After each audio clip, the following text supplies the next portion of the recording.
Afternoon, guys. We will start with the broadcast section that's got no embargo, followed by an embargo section of 10:30 p.m. tonight. No live tweeting or blogging during the broadcast section, please, and phones on silent. Michael. Thanks, Ange. Hi, Ange. The team news ahead of the game, please? Yeah, from the other night, I think the only one that's missing is Gio Lo Celso. He got a bit of a quad strain, so we took him off at half time. So it's nothing too serious, but obviously we've got the international break coming up. So we're kind of hoping not too long after that everyone else got through and is available. So let's dive straight into transfers. Deadline day. I know you've got a flyer. Yeah, that first one was just the filibuster, wasn't it? Yeah, it was just just soften me up. Yeah, go. No, I was really up. I thought Mickey Van Den might have picked up something. Okay. Brendan Johnson's clubs are still talking. I know you always said that you can never replace Harry Kane. That's someone who's not a like for like, but exciting. You get an update on that? Not really. I mean, it's again, I'm kind of in the position where, you know, obviously other people are in control of those matters, incomings, outgoings, and I'm not really brought into the loop until, you know, things are concluded. So, for me to talk about, you know, potential players when whether that's in or out, when it may or may not happen, I just, you know, I just don't think it's my place to talk about it. You know, we're obviously. Countdown clock says 9 or 10 hours. We'll find everything out in the next sort of short period, and we'll go from there. I'll be outside at midnight. So yeah. If you do get one or two in though today, looking at the players who started so well, Destiny, Guillermo, will you be happy, Madders? Will you be happy overall? Yeah, look, I mean the ones we've brought in so far, you know, I think, you know, the evidence shows that they've all been really good contributors for us, and that's what you look for. So like I said, you know, whether it's Vicario or Matters or Mickey Van der Veen, Manuel Solomon, and even sort of Destiny coming back, you know, coming in sort of for his first year.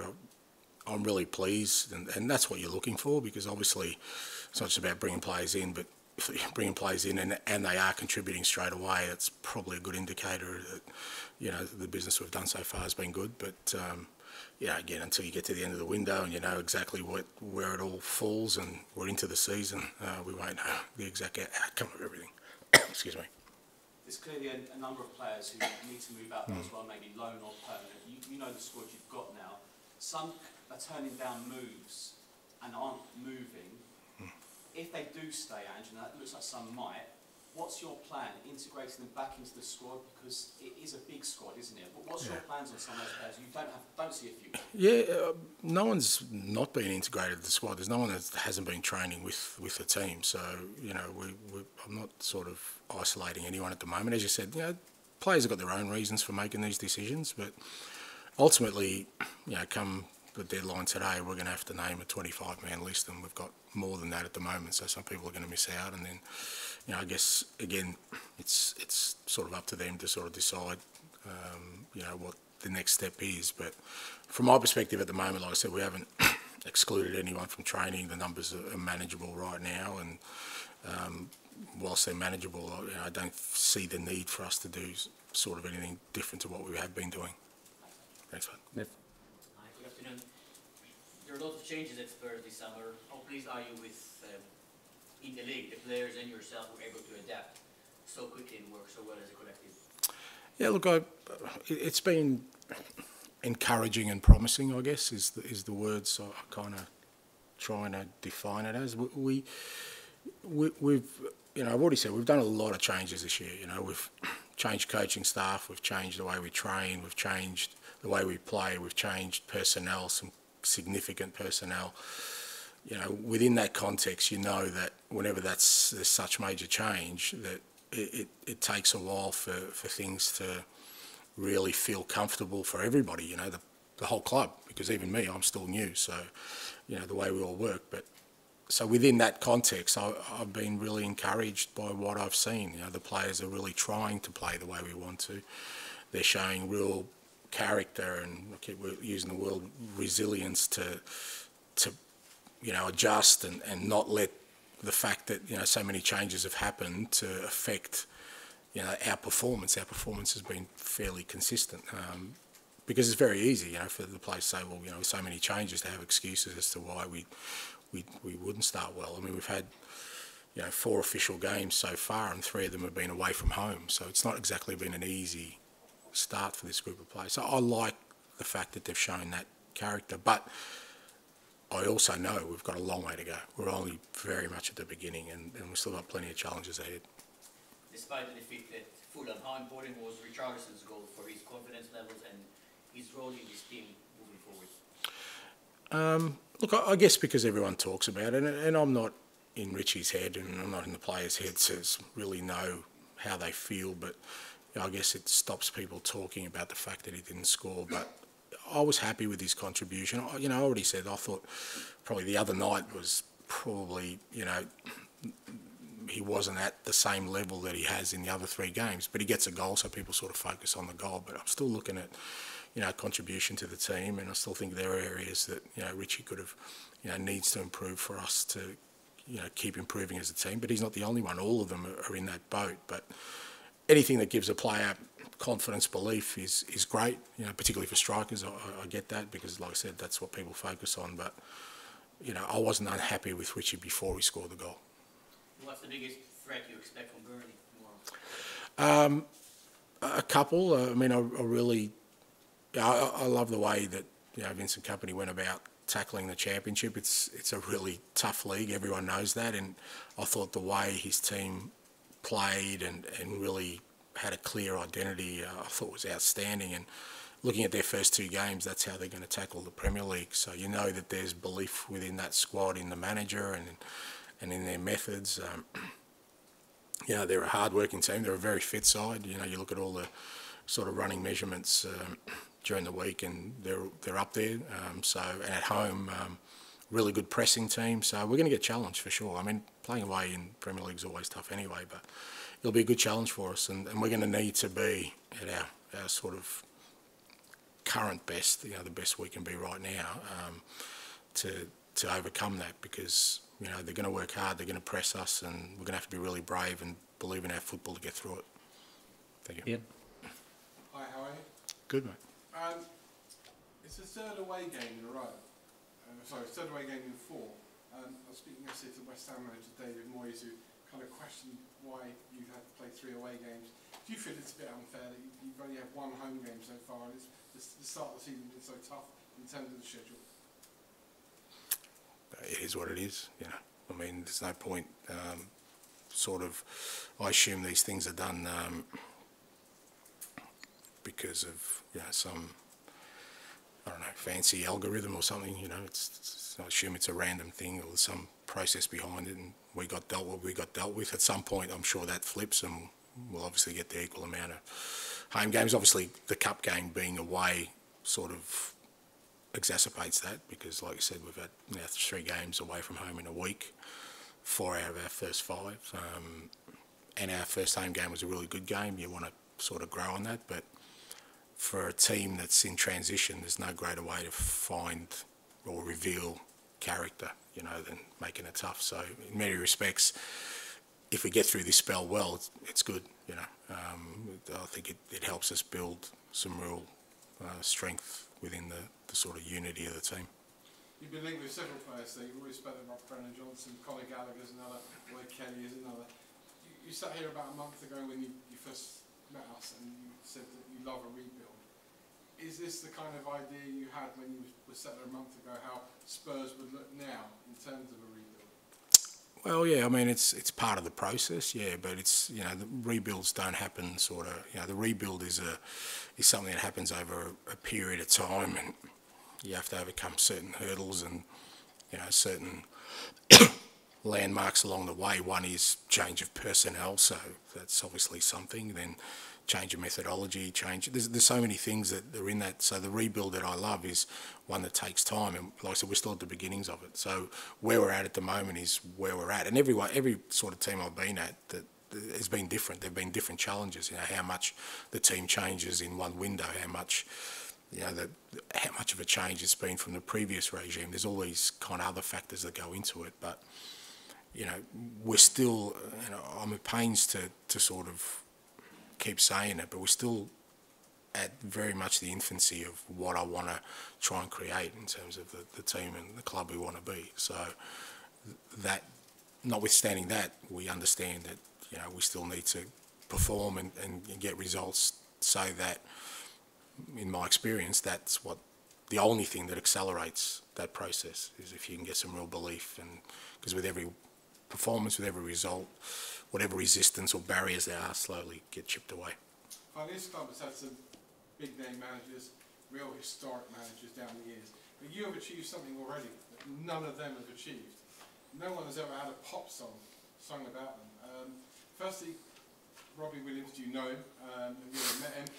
And what did you think when you heard Robbie Williams had changed the lyrics of one of his most famous songs? That's one of the most sort of backhanded, sort of underwhelming compliments I've ever had. You've had some unbelievably fantastic managers, big names, successful, and then there's you, Ange. You know, so and then if I ever heard of Robbie Williams, where have I been living, mate? I mean, seriously, look. I get. Look, I love Robbie Williams. I think he's brilliant. He's a great entertainer. I've got he made a song brilliant. I think it came off the back of one of our supporters. Look, it's great. You know, the alternative is they make up songs about you that are less than complimentary. So I'll take it for what it is. But yeah, thanks for that, mate. I'll just float out of here, you know, feeling good about myself. I'll rephrase the question next time. Thank you. That's fine, mate. Thank you. Ali. Previous managers at the club have occasionally spoken about Successful, big name. Yeah. have spoken about having club signings that have come in, players that maybe the club really wanted, and I don't know if it's compromise or they've gone for. With your system and being such specific kind of players that you need, can that happen with you, or are they very much the players that come in are things that you want?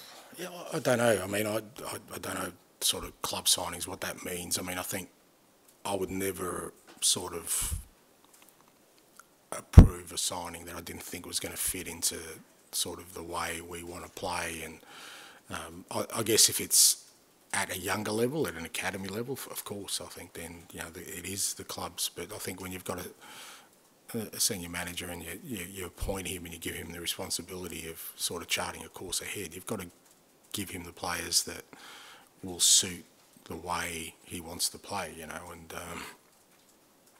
I think the evidence so far, like I said, with the players we've brought in, is that they've all made an impact, which shows that, you know, that the brief is there, that we're looking for players who will play the football or fit into the system I want to play. So, you know, I think, like I said, I'm not sure, I can't refer to the past, but, you know, the only signings, like I said, that I wouldn't have a massive say over would be, you know, the signings at a club, or at academy level or younger level, where, you know, rightly so, the club, if it identifies somebody who they think has real potential for the future, then they should go about doing that. What's the kind of balance, if you don't mind me asking, between the ones, a player that you will say, I really want him, and ones that maybe the scouting department come to you with? Yeah, there's the ones I really want and the ones the scouting department put to me that I really want. There's no differentiation, mate. There's nothing, there's like, the scouting department should work hand in hand, you know. And look, again, this is one of the things where we are very, very much in the infancy of. Like that's one of the parts of that we really haven't really, you know, this window's, fair to say, it's been an unusual one because of, you know, where the club is at the moment in terms of personnel in that area. So, you know, moving forward though, there would be some more clearer processes within that. But again, like I said, the evidence we have so far is the players were brought in, and you can see that, you know, that they've been aligned with kind of my vision for the club. A lot of players linked, especially today, seem to be homegrown. How kind of, I don't want to say restricted, but how much you've got to have that in one mind, the amount of foreign players and homegrown you have to have? Yeah, it is. It's a balance. I think it's important because it's not just about sort of this window. It's where you're going to find yourself in the next couple of windows. There's got to be a strategy behind it. You know, you've got some under 21 players at the moment who, you know, next couple of years will not be able to be fit under that criteria. So I'm really keen on sort of building a team here. So we don't want to see too much, you know, as much movement as we have, say, this window in the next 2 or 3. So to do that, you're trying to hopefully build a squad that, you know, won't require too many major adjustments. And part of that is, you know, knowing that we need a sort of homegrown quota. So if we can fill that in, whether that's with players coming through our own academy or, you know, within the league, then I think it's important. Charlie? Fulham obviously was the first kind of hiccup, I guess, after a really bright start. What was your message broadly to the players after? Look, I think, as I think I said after the game, you know, the players were disappointed. You're always disappointed when you don't achieve, you know, the outcome, and in a cup game, that's obviously means you're out of a competition. But like I said, I really liked, again, their resilience. You know, we were playing away from home against a Premier League team. Obviously, made a lot of changes, which made it difficult for the group. A lot of guys hadn't played significant minutes, which is always challenging. And I like the way they hung in there for the whole game, and we've still got to build on that. So, but ultimately, you know, they were disappointed, which you want, but also understanding that, again, like I said, we're at the beginnings of a process, and it won't be the only hiccup. There'll be plenty of hiccups. You know, there'll be plenty of challenges along the way. It's how we kind of react to that and how we respond to that that's going to be the key. And how much are you looking forward to this period, like once the transfer window's over and you know? Oh, I can't wait. So you know. Don't lie, you love it, mate. Come on. You know the group you've got, and there isn't that uncertainty. To a certain extent, but I still like, you know, I think anyone who kind of knows me and the way I build teams, I still like players sort of being on edge. I would hate for anyone to think, okay, we've got through the window, I'm comfortable now, because I certainly won't let anyone feel that way. We've still got a lot to achieve, we've still got a lot to work on, we've still got a lot to push each other on. The players, you know, whatever group we settle with, there'll be competition within them, you know, as we know, you know, between now and sort of New Year, we're obviously out of the cup now, so you know we've got just the league to concentrate on, and every game's going to be important. So performance in every game is going to be important. I want competition for places, so there'll never be a feeling of comfort within the group, not from myself or anyone else. But in terms of maybe the uncertainty around people's futures, maybe that settles them. But I'd hate, you know, like I said, I won't allow anyone to think, okay, well, I'm set now for a couple of months and I can just sit back and relax. It's not the way I kind of work, you know. There'll always be a sense of edge around everything we do. Is that a bit of a different challenge for you? Obviously, coming from Celtic, you always would have been competing on multiple fronts. This time, until January anyway, there is just the one. Is that something you've got to adapt to as a coach as well? No, it's not the first time in my career, mate, and you know, ultimately, it doesn't really matter what my process, thought process of all these things is the same. I want to build a team that gives it a platform to be successful in whatever we do. So through that process, like I said, there's going to be some ups, downs. We're going to get, you know, we're going to have some not good days, hopefully more good days than bad days. And how we respond to the bad days is going to be just as important as how we do when things are going well. And no, it's not unusual. I mean, I've been, you know, wherever I've worked, Celtic was probably the unusual one, because they're always in every tournament and deep in every tournament. So you end up playing 60 games a year, irrespective of sort of how you go. So that was probably more unique than this situation. Okay, we'll finish this section with George, please. How about it? I guess there'll be some departures for 11 p.m. and it feels like Hugo Lloris will be one of them. I know you've only had a couple of months with him, but he's been here for 11 years. I want to ask you about how much of a great professional he's been for Spurs. Yeah, no, like I said, I've only been here a couple of months, and Hugo's been excellent throughout the whole process. There's no doubt he's had, you know, an outstanding career and contribution to this football club. He's been the captain for quite a long time, and yeah, he's been very professional. Obviously, working with Bertie and the other goalkeepers. You know, he's sort of been helping the others. You know, obviously Vic being the new keeper as well. So yeah, I have nothing negative to say about him, or and I wouldn't. And even to be honest, I'm in no position to do that anyway, because I've only literally just walked in the door and he's been here a long time. And I think when that happens, I think you allow people to kind of, you know, be themselves and be who they are, and not sort of judge that in any way. And but there's been nothing, like I said, other than sort of him being very, very professional about everything. And somebody that has departed yesterday, Dane Scala, on loan, sort of said he's going to sit down with him. How do you view, I guess, sort of long-term, this kind of career path for him going to Ipswich? Do you feel like this could be a loan that helps him maybe be part of the first team next season? Yeah, definitely. That's why we sent him out. You know, I mean, I thought Dane was really good with us during pre-season. The reason I held on to him, there was a lot of interest in him right from the beginning. You know, when I got here, but the reason I kept him with us for so long was I was really encouraged with the way he was training and the way he was developing. But there was always going to come a point where with young players, you need to decide. You know, and I've always felt after a certain time that the best kind of development for young players is to play.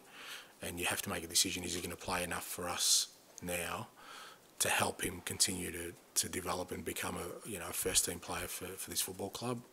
Or would he be better off, going somewhere where, and let's face it, I mean, Ipswich are a good side, they play good football, they've started the season well, he's going to have to fight for his position there as well. It's not like anything's going to be given. And we know the Championship's a tough league, so if he can go there, play a significant number of games, perform well, then I think for us that's exactly what we want from these kind of, loan periods. And then come pre-season next year, hopefully he's advanced where he then becomes somebody who is competing for a first team squad.